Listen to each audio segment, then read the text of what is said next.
August 15, 1943, Camp Papago Park, Arizona. Lieutenant Sir C. Carl Fisher, a 26-year-old U-boat officer, stood in the scorching desert sun, clutching a frosty bottle of Pepsi Cola. The sweet, fizzy liquid bubbled on his tongue, a sensation alien to a man who'd spent 2 years submerged in the Atlantic, surviving on stale bread and synthetic coffee.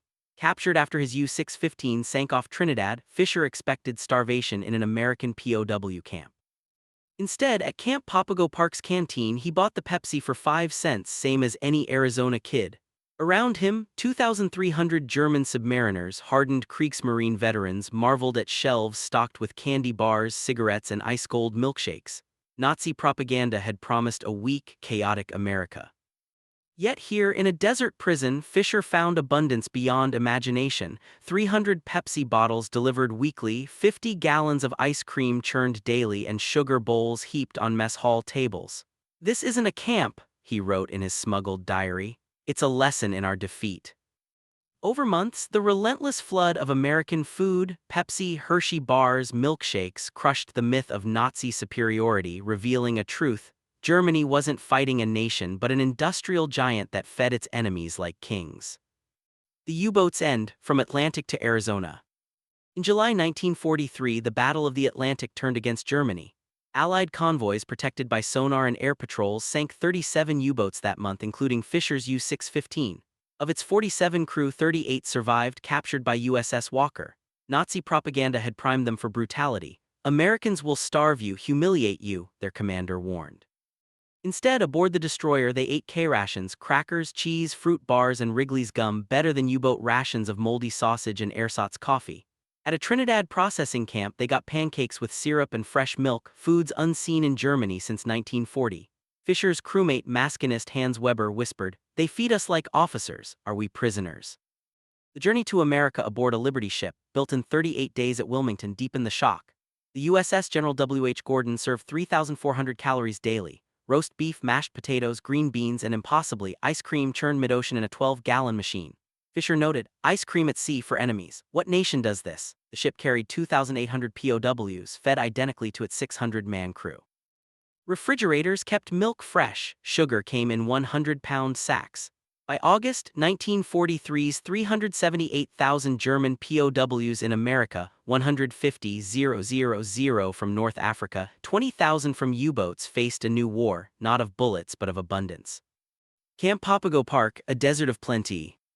Camp Papago Park near Phoenix housed 3,100 POWs in barracks with electric lights, flush toilets, and hot showers, luxuries absent in German naval bases.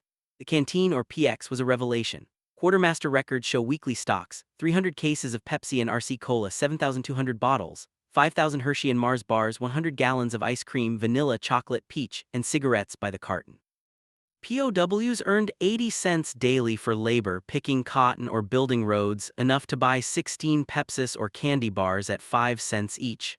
In Germany, a single chocolate bar required black market connections. Here, Fisher bought 3 daily. Pepsi became the camp's obsession. The Coca-Cola Company produced 5 billion bottles in 1943, but Pepsi, less known in Germany, matched it in Arizona. Camp records show 8,000 bottles consumed weekly, 3 per prisoner. Fisher, a Hamburg engineer, marveled at the logistics: syrup shipped from New York, bottled locally, delivered by refrigerated trucks. "Every bottle tastes the same," he wrote. "Germany can't standardize bullets, but they standardize soda." Milkshakes churned in electric mixers were a deeper shock. At 15 cents, a prisoner could buy a chocolate shake with whipped cream, a dessert German children hadn't seen since 1939. Camp mess halls served ice cream twice weekly, using 50 gallons per batch. Fisher's crewmate Obermatt Paul Schmidt recalled, "We thought ice cream was for elites, here it's for prisoners." Sugar was the ultimate blow. In Germany, civilians got 280 grams monthly, often less. At Papago Park, sugar sat in open bowls, 10 pounds per mess hall table weekly per army logs. Cakes, pies, and sweetened coffee appeared daily. When a 200-pound sugar batch hardened in August heat, kitchen staff tossed it, ordering more. Fisher's diary, "They discard what we'd kill for, this is their strength." The chocolate that broke the Kriegsmarine. American chocolate production, 380 million pounds in 1943, dwarfed Germany's near-zero output. Hershey bars, D-ration bars, and mounds littered the PX at 5 cents. Red Cross parcels, 1 per prisoner monthly, added more: chocolate, coffee, Spam, and soap. Fisher's crew, who'd rationed a single chocolate bar for 6 on U-615, now ate 1 daily.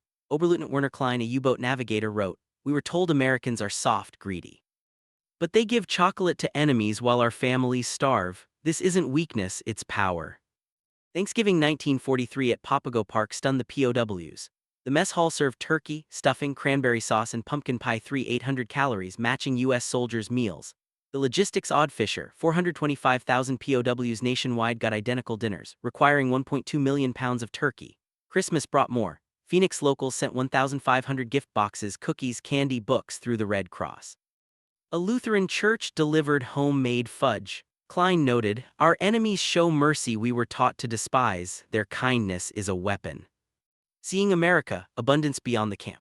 By 1944, 120,000 POWs worked outside camps, harvesting crops or packing fruit.